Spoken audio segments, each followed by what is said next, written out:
दोस्तों स्वागत है आपका मेरे YouTube चैनल इंग्लिश बाबू पर। और आज मैं फिर हाजिर हूँ आपके साथ एक नई स्टोरी लेकर। और दोस्तों आज की जो स्टोरी है बहुत ही सुंदर कहानी है, ये एक मॉरल स्टोरी है।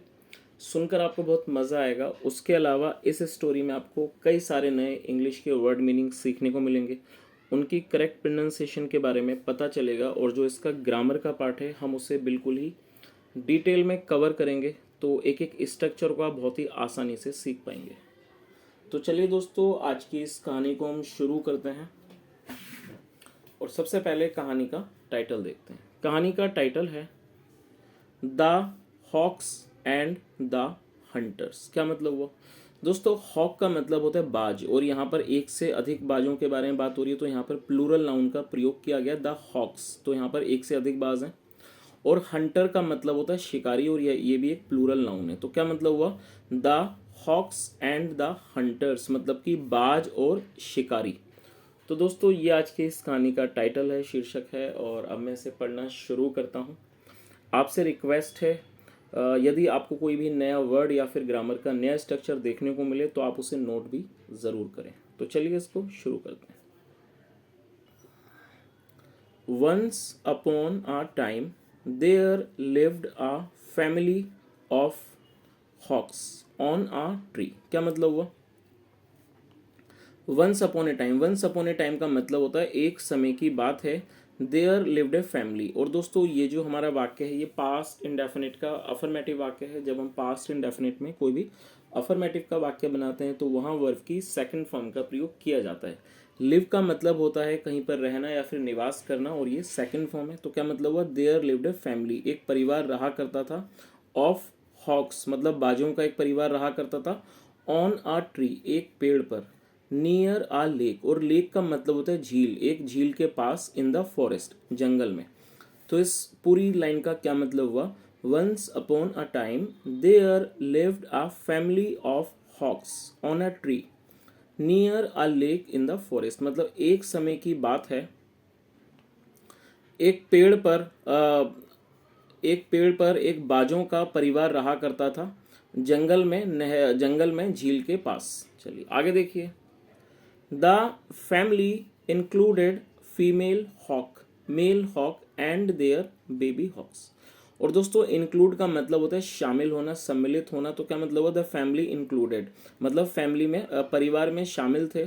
फीमेल हॉक मतलब कि मादाबाज, मेल हॉक नरबाज, एंड देयर बेबी हॉक्स, और जो उनके बेबी हॉक से मतलब जो बच्चे जो थे बाज वो थे, वो उसमें शामिल थे। There also lived a lion, और वहाँ पर एक शेर भी रहा करता था। आ किंगफिशर, एक किंगफिशर, और दोस्तों ये जो किंगफिशर है ये एक पक्षी का नाम है। एंड अ टर्टल मतलब एक कछुआ। On the shore of this lake, और शोर का मतलब होता है किनारा, तट। On the shore of this lake मतलब इस झील के किनारे पर एक कछुआ भी रहा करता था। चलिए आगे देखिए।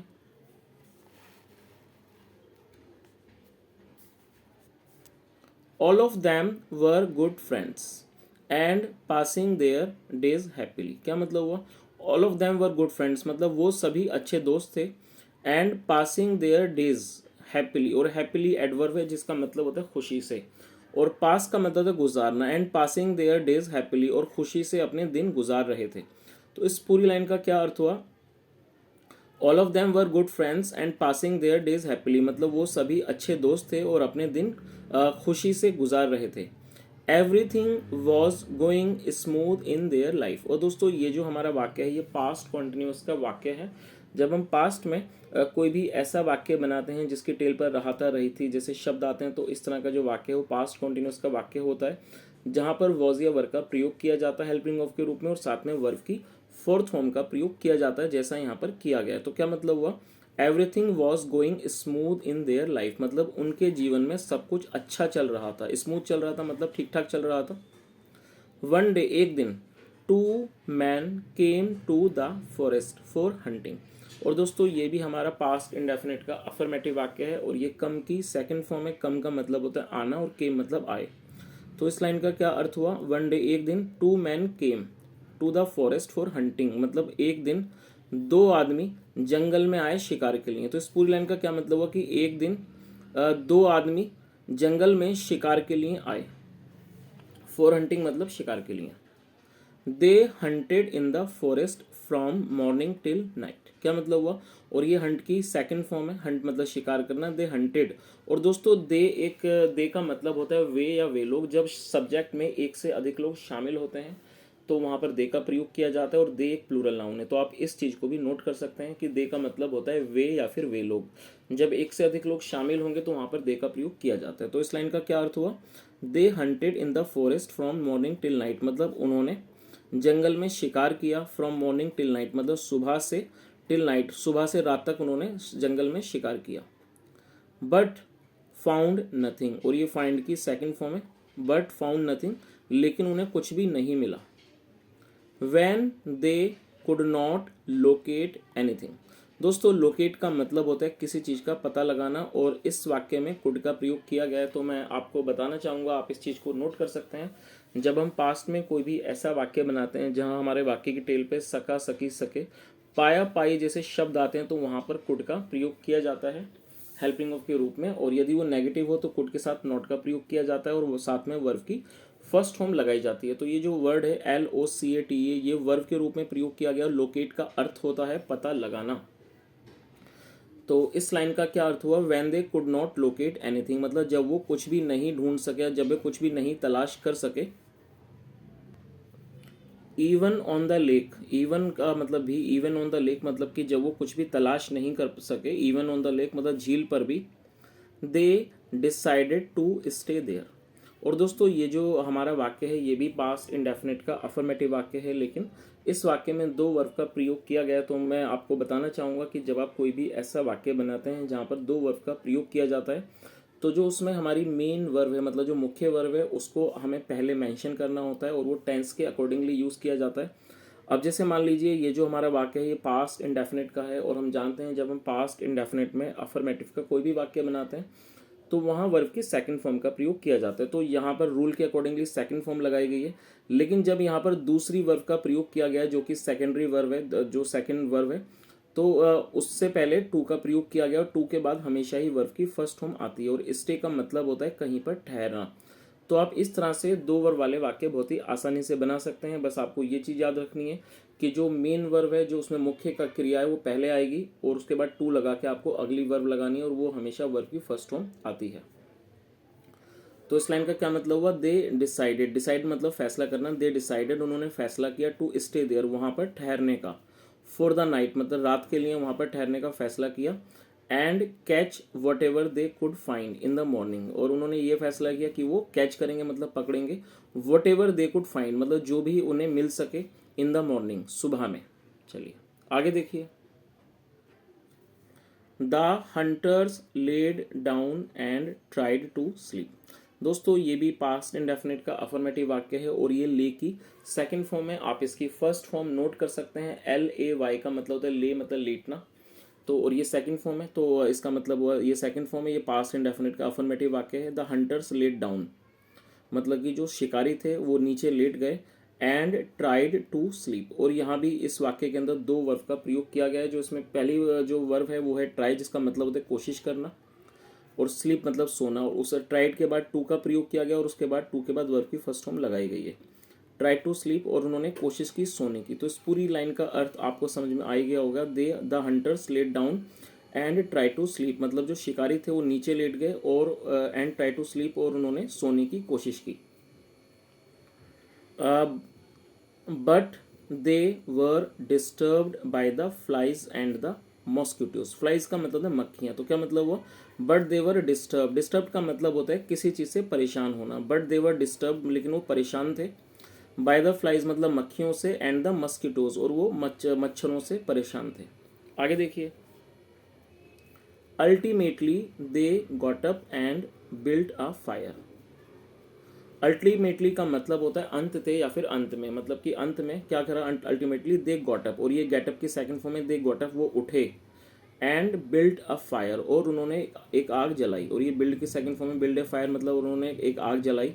सो दैट मतलब होता है ताकि, ताकि so that the fumes would drive away the flies. और दोस्तों फ्यूम का मतलब होता है धुआं, ताकि जो धुआं है वुड ड्राइव अवे, और ड्राइव अवे का मतलब होता है भगाना, वो भगा दे, किसे भगा दे, द फ्लाइज एंड मस्किटोज, ताकि जो धुआं है वो मक्खियों और मच्छरों को भगाते। तो दोस्तों यहाँ तक आपको इसका अर्थ अच्छे से समझ में आ गया होगा कि जो शिकारी थे वो नीचे लेट गए, मतलब नीचे लेट गए और उन्होंने सोने की कोशिश की, लेकिन वो परेशान थे। किस चीज़ से परेशान थे? मक्खियों से और मच्छरों से वो परेशान थे, और अल्टीमेटली मतलब अंत में वो उठे और उन्होंने आग जलाई, ताकि जो उसका धुआं है वो उन मक्खियों और मच्छरों को भगा सके। चलिए आगे देखिए।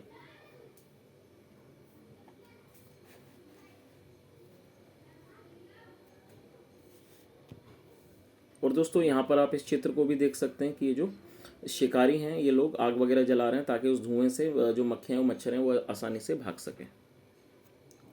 The hunters had lit the fire under the tree on which the hawk family had its nest. क्या मतलब हुआ?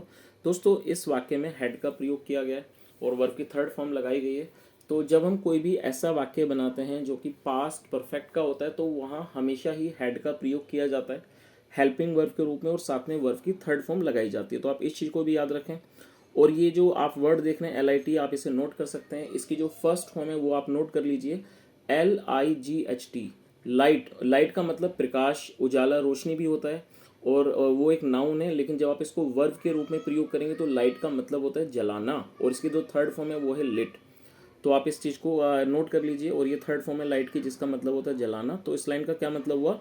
The hunters had lit the fire, मतलब कि जो शिकारी थे उन्होंने आग जलाई थी, अंडर द ट्री मतलब पेड़ के नीचे, ऑन विच जिस पर, the hawk family had its nest जिस पर मतलब ये जो बाज परिवार था, हैड इट्स नेट उसका वहाँ पर घोंसला था। तो इस पूरी लाइन का क्या अर्थ हुआ कि जो शिकारी थे उन्होंने जहाँ पर जिस पेड़ के नीचे आग जलाई थी वो उस पेड़ पर, the hawk family had its nest मतलब जो बाज का जो परिवार था उसका वहाँ पर घोंसला था। The fumes awoke the hawks and the baby hawks cried out. क्या मतलब हुआ? द फ्यूम्स, और जो इसका धुआं था, और दो ये अवेक की सेकंड फॉर्म है, इसका मतलब जगाना। The fumes awoke the hawks मतलब इस धुएं ने उन बाजों को जगा दिया, एंड द बेबी हॉक्स, और वो जो बेबी हॉक्स है मतलब जो छोटे बाज थे, बच्चे थे बाजों के, क्राइड आउट वो चिल्लाए। चलिए आगे देखिए। Hearing the cries of the baby hawks, hear का मतलब होता है सुनना, और ये फोर्थ फॉर्म है। Hearing the cries of the baby hawks मतलब कि जो बेबी हॉक्स थे उनकी चीखों को सुनकर, क्राइज मतलब होता है चीख, उनकी चीखों को सुनकर, वन ऑफ द हंटर्स मतलब जो एक शिकारी था, pointed towards the nest, point का मतलब होता है इशारा करना, पॉइंटेड टूवर्ड्स द नेस्ट, उसने घोंसले की तरफ इशारा किया, एंड सेड और कहा, टू द अदर मतलब दूसरे वाले को उसने कहा, that was the cry of the young birds, उसने कहा कि ये एक छोटे पक्षियों की मतलब की चीख थी। They will be good for our breakfast, और वो हमारे ब्रेकफास्ट के लिए मतलब हमारे नाश्ते के लिए अच्छे होंगे। चलिए आगे देखिए। The hawks listened to the conversation of the hunters. दोस्तों ये इस यहाँ पर लिसन का प्रयोग किया गया, और ये सेकंड फॉर्म में लिसन, जिसका मतलब होता है सुनना। अक्सर आपने सुना होगा कि सुनने के लिए हियर का भी यूज़ किया जाता है, लेकिन हियर का मतलब होता है सुनना, और लिसन का मतलब होता है किसी चीज़ को ध्यान से सुनना। तो आप इस चीज़ को नोट कर सकते हैं, और जब आप वाक्य बनाएं तो वाक्य के रिक्वायरमेंट के हिसाब से, नीड के हिसाब से आप सही शब्द का प्रयोग करें। तो हियर का मतलब होता है सुनना, और लिसन का मतलब किसी बात को ध्यान से सुनना। तो यहाँ पर लिसन का प्रयोग किया गया, और ये सेकंड फॉर्म है। तो क्या मतलब हुआ? The hawks listened to the conversation. Conversation एक नाउन है जिसका मतलब होता है बातचीत या वार्तालाप, ऑफ द हंटर्स। तो इस लाइन का क्या अर्थ हुआ कि जो हॉक्स थे मतलब जो बाज थे उन्होंने शिकारियों की बातचीत को सुना। The female hawk got frightened. दोस्तों फ्राइटेंड का मतलब होता है बहुत ज़्यादा डर जाना, भयभीत होना, उसे फ्राइटेंड कहा जाता है, जो कि एक एडजेक्टिव है। इस वाक्य के अंदर एडजेक्टिव को वर्ब के रूप में प्रयोग किया गया। तो मैं आपको बताना चाहूँगा, जब आप कोई भी ऐसा वाक्य बनाते हैं जहाँ पर आप एडजेक्टिव को वर्ब के रूप में प्रयोग करते हैं, तो वहाँ पर आप डायरेक्टली ऐसा नहीं कर सकते हैं, क्योंकि जो एडजेक्टिव है उसके साथ कोई भी किसी भी तरह के चेंजेस नहीं करे जाते हैं। तो यदि आप उसको वर्ब बनाना चाहते हैं तो वहाँ पर एक सपोर्टिंग वर्ब का प्रयोग करना होता है। तो आपको ये चीज़ याद रखनी है कि जब आप एडजेक्टिव को वर्ब के रूप में इस्तेमाल करेंगे तो वहाँ पर आपको एक सपोर्टिंग वर्ब का यूज़ करना होगा। तो यहाँ पर गेट का प्रयोग किया गया है। इसको बनाने के लिए, और ये पास्ट इंडेफिनिट है, इसलिए गेट की सेकंड फॉर्म गॉट का प्रयोग किया गया है रूल के अकॉर्डिंग। तो क्या मतलब हुआ, the female hawk got frightened, मतलब जो ये मादा बाज थी गॉट फ्राइटेंड, वो भयभीत हो गई, मतलब डर गई, and said to her husband, और उसने अपने पति से कहा, क्या कहा, these man are planning to eat our young ones. दोस्तों ये जो हमारा वाक्य है ये प्रेजेंट कॉन्टिन्यूअस का वाक्य है। जब किसी भी वाक्य में इज एम आर के साथ वर्ब की फोर्थ फॉर्म का प्रयोग किया जाता है तो वो हमारा प्रेजेंट कॉन्टिन्यूअस का वाक्य कहलाता है। और इस तरह का जो वाक्य है उसकी वाक्य की टेल पर रहा है, रही है, रहे हैं जैसे शब्द आते हैं, तो आप इनको बहुत ही ईजिली बना सकते हैं। और आप सिर्फ आपको इज एम आर का प्रयोग करना है हेल्पिंग ऑफ के रूप में, और साथ में वर्ब की फोर्थ फॉर्म का प्रयोग करना है। यदि आपका सब्जेक्ट आई है तो आई के साथ एम का प्रयोग किया जाता है। ही, शी, इट या फिर सिंगुलर सब्जेक्ट है तो वहाँ पर इसका प्रयोग किया जाता है। वी, यू, दे या फिर कोई प्लूरल नाउन है, मतलब कि एक से अधिक है, तो वहाँ पर आर का प्रयोग किया जाता है। तो दीज मैन ये एक प्लूरल नाउन है जिसका मतलब होता है ये आदमी, तो ये प्लूरल है तो यहाँ पर आर का प्रयोग किया गया है, और साथ में आपको वर्ब की फोर्थ फॉर्म लगानी होती है। तो क्या मतलब हुआ, दीज मैन आर प्लानिंग, मतलब ये लोग योजना बना रहे हैं, to eat our young ones, हमारे बच्चों को खाने की। We have to ask our friend kingfisher to help us, क्या मतलब वी हैव टू आस्क, हमें अपने जो हमारा जो दोस्त है जो किंगफिशर, उसे उसको बताना होगा, मतलब उसको बोलना होगा, टू हेल्प अस, हमारी मदद करने को कहना होगा। एज जैसे कि वी आर इन डेंजर, हम खतरे में हैं। चलिए, तो जो फीमेल बाज थी उसने अपने पति से कहा कि भाई ये जो शिकारी हैं वो हमारे बच्चों को खाने की योजना बना रहे हैं, और हमें अपने जो हमारी दोस्त है, जो हमारा दोस्त है किंगफिशर, उससे हमें बताना होगा ताकि वो हमारी मदद करे। चलिए आगे देखिए, the male hawk flew speedily to the kingfisher's nest and awoke him. चलिए इसको देखते हैं। दोस्तों ये फ्लाई की सेकंड फॉर्म है, फ्लाई का मतलब था उड़ना, और ये सेकंड फॉर्म है फ्लू। और स्पीडली का मतलब होता है बहुत ज़्यादा गति में, बहुत तेज़ी से। The male hawk flew speedily, जो ये मतलब कि नर बाज था, मतलब बहुत स्पीड में, बहुत ही ज़्यादा गति में उड़ा, to the kingfisher's nest, kingfisher के घोंसले की तरफ, एंड अवोक हिम, और उसको जगाया। द किंगफिशर आस्ट, किंगफिशर ने पूछा, डियर फ्रेंड मतलब कि प्यारे मित्र, why have you come at this late hour of night. और दोस्तों ये जो हमारा वाक्य है ये प्रेजेंट परफेक्ट का वाक्य है। जब किसी भी वाक्य में हैज हैव के साथ वर्ब की थर्ड फॉर्म का प्रयोग किया जाता है तो इस तरह का जो वाक्य है वो प्रेजेंट परफेक्ट का वाक्य कहलाता है। तो उसने क्या कहा कि डियर फ्रेंड प्यारे दोस्त, why have you come at this late hour of night, मतलब आप इतनी रात्रि के समय पर क्यों आए हो। The male hawk narrated the whole story, narrate का मतलब होता है समझाना। द मेल हॉक जो ये नर बाज था, नरेटेड द होल स्टोरी, उसने पूरी कहानी सुनाई, उस पूरी कहानी को उसने मतलब समझाया, सुनाई उसने। The kingfisher consoled the male hawk, दोस्तों कंसोल का मतलब होता है किसी को दिलासा देना, सांत्वना देना। तो जो ये किंगफिशर था, कंसोल्ड द मेल हॉक, उसने इस मतलब कि नर बाज को दिलासा दिया, एंड सेंट हिम बैक, और उसको वापस भेज दिया, सेइंग ये कहते हुए, डोंट वरी मतलब चिंता मत करो, माई फ्रेंड मेरे दोस्त, आई विल हेल्प यू मैं आपकी मदद करूंगा, गो बैक वापस जाओ, एंड कम्फर्ट योर वाइफ, और अपनी वाइफ को, अपनी पत्नी को दिलासा दो। कम्फर्ट का मतलब होता है दिलासा देना। तो उसने कहा कि आप घबराओ मत, आप वापस जाओ और अपनी पत्नी को सांत्वना दो।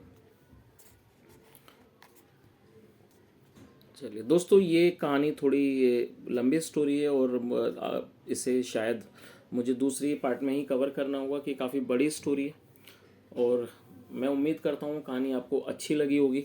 और दोस्तों इसका जो अगला पार्ट है उस पार्ट में हमें पता चलेगा कि जो शिकारी आए थे क्या वो अपने मकसद में कामयाब हो पाए, या फिर वो जो बाज थे वो अपने बच्चों को बचा पाए या फिर नहीं, वो हमें अगले पार्ट में पता चलेगा। तो दोस्तों ये आज की एक छोटी सी स्टोरी थी, और मैंने छोटी तो नहीं थी स्टोरी, तो बड़ी है, और क्योंकि पूरी कवर भी नहीं हुई, और यहाँ मैंने पूरी कोशिश की आपको हर वर्ड की मीनिंग बताने की। यदि आपको स्टोरी अच्छी लगी हो तो वीडियो को ज़रूर लाइक करें, और दोस्तों यदि आपको इसका सेकंड पार्ट देखना चाहते हो तो आप कमेंट के माध्यम से ज़रूर बताएं। सुनने के लिए thank you so much, have a nice day and bye.